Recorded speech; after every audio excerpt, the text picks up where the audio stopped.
Hello everyone, welcome to Easy Solution. This is your educator Pooja. In today's class, I will going to discuss about modern periodic table. Guys, previous classes में मैं आपको पढ़ा चुकी हूँ डॉबरनियर्स triad के बारे में, न्यूलैंड्स ऑक्टेव के बारे में और मेंडलीव की पीरियोडिक टेबल के बारे में।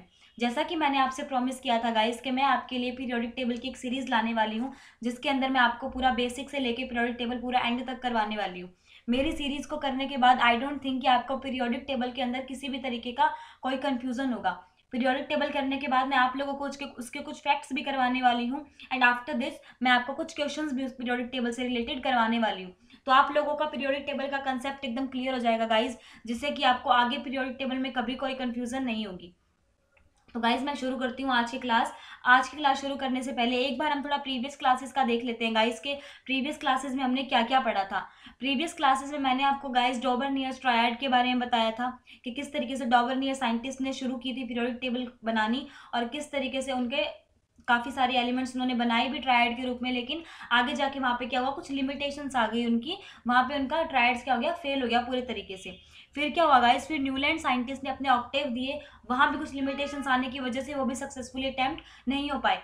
उसके बाद गाइस मेंडलीव की पीरियोडिक टेबल आई जो काफ़ी हद तक सक्सेसफुली अटेम्प्ट हो चुकी थी, बट वहाँ पे क्या ड्रॉबैक आ रहा था, वहाँ पे ड्रॉबैक ये आ रहा था कि उन्होंने एटॉमिक नंबर की बजाय पीरियोडिक टेबल के अंदर एलिमेंट्स को उनके एटॉमिक मासेस के थ्रू टेबल के अंदर उन्होंने अरेंज कर दिया, जो उनका क्या था, सबसे बड़ा ड्रॉबैक था। तो गाइस आज की क्लास में हम पढ़ने वाले हैं पीरियोडिक टेबल के बारे में। पीरियोडिक टेबल गाइस किसके द्वारा दी गई थी, 1930 के अंदर हेनरी मोजले जो कि एक इंग्लिश फिजिस्ट थे, उन्होंने क्या किया, उन्होंने हमें मॉडर्न पीरियोडिक टेबल का लॉ दिया जो कि हम आज पढ़ रहे हैं। आज की जो पीरियोडिक टेबल हम पढ़ रहे हैं वो किसके द्वारा दी गई थी, वो हेनरी मोजले के द्वारा दी गई थी। गाइज आज हमारे पास कितने एलिमेंट डिस्कवर हो चुके हैं, आज हमारे पास 118 एलिमेंट डिस्कवर हो चुके हैं। ऐसा नहीं है गाइस कि इसके अंदर पूरा का पूरा श्रेय हम हेनरी मोजले को ही देंगे, क्योंकि हेनरी मोजले पहले साइंटिस्ट नहीं थे जिन्होंने पीरियोडिक टेबल के बारे में स्टडी किया और एलिमेंट्स को टेबल के अंदर अरेंज किया। इससे पहले भी बहुत सारे साइंटिस्ट आए थे, उन्होंने एलिमेंट्स को स्टडी किया, उनको एक टेबल के अंदर अरेंज किया, बट वो इतना सक्सेसफुली अटेम्प्ट नहीं हो पाए, वहाँ पे कुछ लिमिटेशंस आ गई थी। तो उन सारी लिमिटेशंस को किसने कवर अप किया, उन सारी लिमिटेशंस को हेनरी मोजले ने कवर अप किया।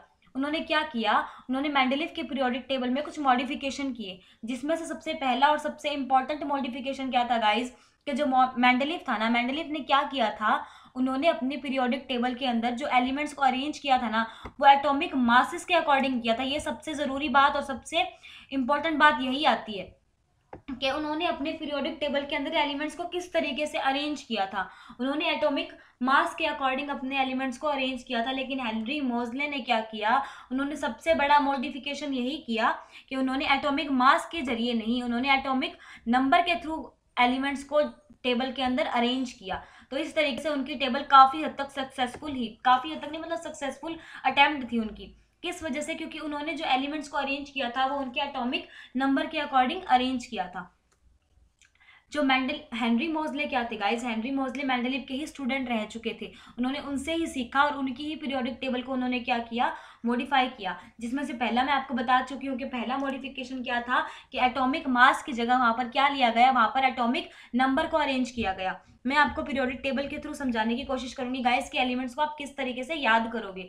The modern periodic law states the properties of elements are the periodic function of their atomic number. Atomic number के थ्रू अगर हम एलिमेंट्स को अरेंज करते हैं तो वहाँ उनकी प्रॉपर्टीज भी मैच करती है। एक ग्रुप में जितने एलिमेंट्स हम रख रहे हैं या एक पीरियड्स के अंदर जितने एलिमेंट्स को अरेंज किया जा रहा है ना गाइज, उनकी सारी प्रॉपर्टीज भी मैच करेंगी, केमिकल प्रॉपर्टीज भी उनकी सेम एज रहेंगी एक ग्रुप के अंदर।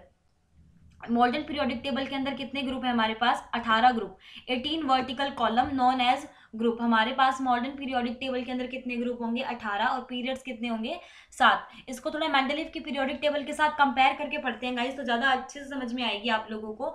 मेंडलीव ने क्या किया था, मेंडलीव ने जब अपनी पीरियोडिक टेबल को बनाया था तो उसके अंदर उन्होंने कितने ग्रुप बनाए थे, उन्होंने बनाए थे 8 ग्रुप।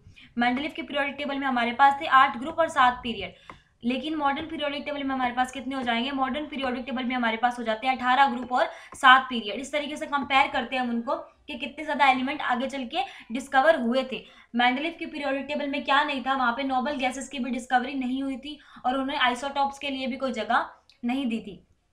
तो देखते हैं पीरियोडिक टेबल के थ्रू कि हम किस तरीके से फंक्शंस को जान सकते हैं और किस तरीके से एलिमेंट्स को देख सकते हैं। तो देखिए गाइस, इसके अंदर जो आप एलिमेंट्स देख रहे हो ना, 118 एलिमेंट्स, इनको किसने अरेंज किया? इन सारे एलिमेंट्स को हेनरी मोज़ले ने अरेंज किया है। किस तरीके से अरेंज किए गए हैं गाइस? देखिए यहाँ पे आप पहले ग्रुप को क्या बोलेंगे? Alkali metal.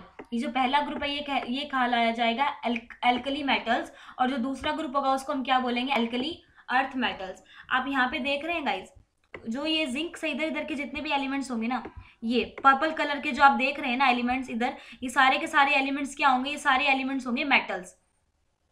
अगर हम पीरियोडिक टेबल में दो तरीके से हम पीरियोडिक टेबल को बांट देते हैं, ये हो जाएगा इसका लेफ्ट साइड और ये हो जाएगा राइट साइड। अगर हम राइट साइड जाएंगे पीरियोडिक टेबल के अंदर, तो राइट साइड में क्या होंगे? ये सारे के सारे होंगे हमारे पास नॉन मेटल्स। जो आप ये जिगजैग लाइन देख रहे हो ना ब्लू येलो कलर की, इसके राइट साइड में जितने भी एलिमेंट्स होंगे वो सारे एलिमेंट्स क्या होंगे?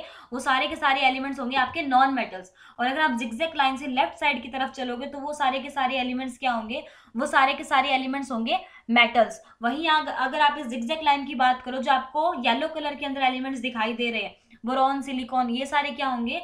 ये होंगे मेटालॉइड्स। अगर हम बात करें परसेंटेज के थ्रू, तो हमारे पास 80% पीरियोडिक टेबल के अंदर जो अप्रोक्स 80% एलिमेंट होंगे वो क्या होंगे? वो सारे के सारे हमारे पास होंगे मेटल्स। अब अगर हम बात करते हैं गाइस इनके साइज की, कि पीरियोडिक टेबल के अंदर एलिमेंट्स का साइज किस तरीके से वेरी करेगा गाइस, तो अगर हम ग्रुप के अंदर नीचे जाते हैं तो क्या होता है? जब हम टॉप टू बॉटम जाएंगे, जैसे कि अगर हम हाइड्रोजन से नीचे की तरफ जाते हैं, lithium, sodium, potassium, rubidium, caesium, francium, इनकी तरफ, तो क्या होगा? हाइड्रोजन के साइज से फ्रेंशियम का साइज अगर हम कंपेयर करेंगे तो हाइड्रोजन का साइज काफी छोटा होगा। इससे क्या पता चल रहा है गाइस? अगर हम टॉप टू बॉटम जा रहे हैं पीरियोडिक टेबल के अंदर, तो क्या हो रहा है वहां पे? तो वहां पे हो रहा है साइज इंक्रीज। ठीक है गाइस, ये चीज याद रखिए कि अगर हम टॉप टू बॉटम जाएंगे तो एलिमेंट्स का साइज क्या होगा? इंक्रीज होगा। वहीं अगर हम लेफ्ट टू राइट जाएंगे ना पीरियोडिक टेबल के अंदर, तो वहां पे क्या होगा? वहां पे होगा साइज डिक्रीज। क्यों होगा? रीजन जानने के लिए आप देखिए, आपको इनका इलेक्ट्रॉन फिलिंग आनी चाहिए। इसके लिए पहले आपको ग्रुप्स पढ़ना पड़ेगा। जब हम हाइड्रोजन की बात करते हैं, अगर हम पीरियड्स में जा रहे हैं, पहले मैं आपको पीरियड्स और ग्रुप का कंसेप्ट क्लियर कर देती हूँ। ये जो आप देख रहे हैं ना इस तरीके से, ये सारे के सारे क्या है? ये सारे के सारे हैं ग्रुप। ये हाइड्रोजन ग्रुप, बेरिलियम ग्रुप, ये boron group, carbon group, nitrogen group, इस तरीके से। अगर हम ये नीचे की तरफ जा रहे हैं तो ये क्या है? ये सारे के सारे हैं ग्रुप। लेकिन वहीं अगर हम हॉरिजॉन्टल लाइन की बात करें तो ये क्या हो जाएंगी? ये हो जाएंगे सारे पीरियड्स। ठीक है गाइस, तो पीरियोडिक टेबल के अंदर कितने ग्रुप्स होंगे? हमारे पास 18 ग्रुप्स होंगे। जैसा कि आप यहाँ पे देख पा रहे हो कि जो वर्टिकल कॉलम होंगे सारे, उनको हम क्या बोलेंगे? उनको हम बोलेंगे ग्रुप। और वहीं जो हमारे पास हॉरिजॉन्टल रोज होंगी उनको हम क्या बोलेंगे? पीरियड्स। हमारे पास 7 पीरियड्स होंगे मॉडर्न पीरियोडिक टेबल के अंदर और 18 ग्रुप्स होंगे। अगर हम बात करें गाइज हाइड्रोजन की, तो हाइड्रोजन के देखिए, अगर ऐसा नहीं है, अगर मेंडलीव को हाइड्रोजन में प्रॉब्लम थी तो मोज़ले को भी हाइड्रोजन से प्रॉब्लम थी। अगर हाइड्रोजन ने मेंडलीव को या बाकी साइंटिस्ट को परेशान कर रखा था, तो वहीं हाइड्रोजन ने हेनरी मोज़ले को भी परेशान कर रखा था। हाइड्रोजन जो था वो बहुत अजीब बिहेवियर शो करता था, उसकी प्रॉपर्टीज किसी भी ग्रुप के साथ मैच नहीं कर पा रही थी। इसीलिए हाइड्रोजन को क्या किया गया? हाइड्रोजन को पहला नंबर दिया गया। पीरियोडिक टेबल के अंदर सबसे पहला नंबर किसे दिया गया? हाइड्रोजन के अंदर दिया गया। हाइड्रोजन को पहला नंबर क्यों दिया गया? क्योंकि हाइड्रोजन बहुत अजीब बिहेवियर शो कर रहा था। इसके ऊपर हर साइंटिस्ट को प्रॉब्लम आ रही थी इसको अरेंज करने के लिए, इसीलिए हाइड्रोजन को पहला नंबर दिया गया। हालांकि hydrogen non metallic property show करता है, ये कभी कभी मेटेलिक प्रॉपर्टीज भी शो करता है, लेकिन हम हाइड्रोजन को एज अ नॉन मेटल मानते हैं। लेकिन फिर भी हाइड्रोजन को रखा कहाँ गया? मेटल्स के अंदर इसको रखा गया, क्यों? इसके अजीब बिहेवियर की वजह से। वहीं अगर आप 18th ग्रुप की बात करो, तो 18th ग्रुप के अंदर जितने भी एलिमेंट्स होंगे सारे क्या होंगे? सारी होंगी नोबल गैसेस, जो हमारे एनवायरमेंट में पाई जाती है। अगर आप इनके नाम की बात करो, ये जो 13 ग्रुप होगा इसको हम क्या बोलेंगे? इसको हम बोलेंगे boron family. Second is carbon family, nitrogen family, oxygen family, fluorine family. इस तरीके से हम इन ग्रुप्स को अलग अलग नाम से डिफाइन करते हैं। अगर हम बात करें इनकी रेडियस की, कि रेडियस इनकी किस तरीके से वैरी करती है, तो रेडियस डायरेक्टली प्रोपोर्शनल किसकी होगी? साइज के।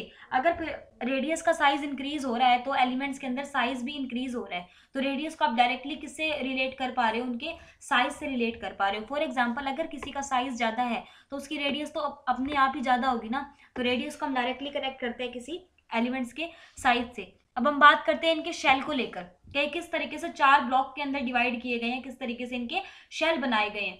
तो वही मैं आपको बताऊं तो ये 4 ब्लॉक के अंदर डिवाइड किए गए हैं।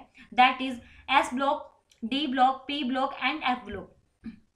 एस ब्लॉक के अंदर जो एलिमेंट होंगे, पहले और दूसरे ग्रुप के जो एलिमेंट होंगे वो सारे के सारे किसके अंदर होंगे, एस ब्लॉक के अंदर। आप रिलेट करके पढ़िए गाइस, तो आपको इतनी कंफ्यूजन नहीं लगेगी। पीरियोडिक टेबल बहुत आसान हो जाती है समझने में, और एक बार समझने के बाद आप इसे भूलेंगे भी नहीं। जो पहले और दूसरे ग्रुप के एलिमेंट होंगे ये वाले, हाइड्रोजन और बेरिलियम, एल्कली मेटल और एल्कली अर्थ मेटल, ये दोनों क्या होंगे, ये दोनों के दोनों एस ब्लॉक होंगे। वहीं अगर हम बात करें स्कैंडियम से लेके जिंक तक की, तो ये सारे के सारे एलिमेंट्स क्या होंगे गाइज, ये सारे के सारे एलिमेंट्स कहलाएंगे ट्रांजिशन एलिमेंट्स। इनको हम बोलेंगे ट्रांजिशन एलिमेंट्स। वहीं अगर हम इसकी बात करें, बोरॉन से लेके अगर हम हीलियम तक की बात करें, 13 ग्रुप से लेके 18 ग्रुप तक की बात करें, तो ये सारे के सारे क्या होंगे, ये सारे के सारे होंगे गाइस पी ब्लॉक के अंदर। अगर हम लैंथेनाइड और एक्टिनाइड की बात करें, तो ये कौन से ब्लॉक के अंदर होंगे, ये होंगे एफ ब्लॉक के अंदर।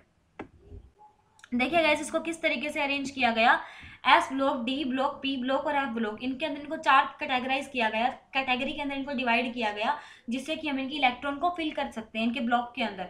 वो गाइस मैं आपको अगली क्लास के अंदर बताने वाली हूँ कि हम इलेक्ट्रॉन को किस तरीके से फिल करते हैं और किस तरीके से इनकी इलेक्ट्रॉनिक कॉन्फ़िगरेशन को हम बता सकते हैं।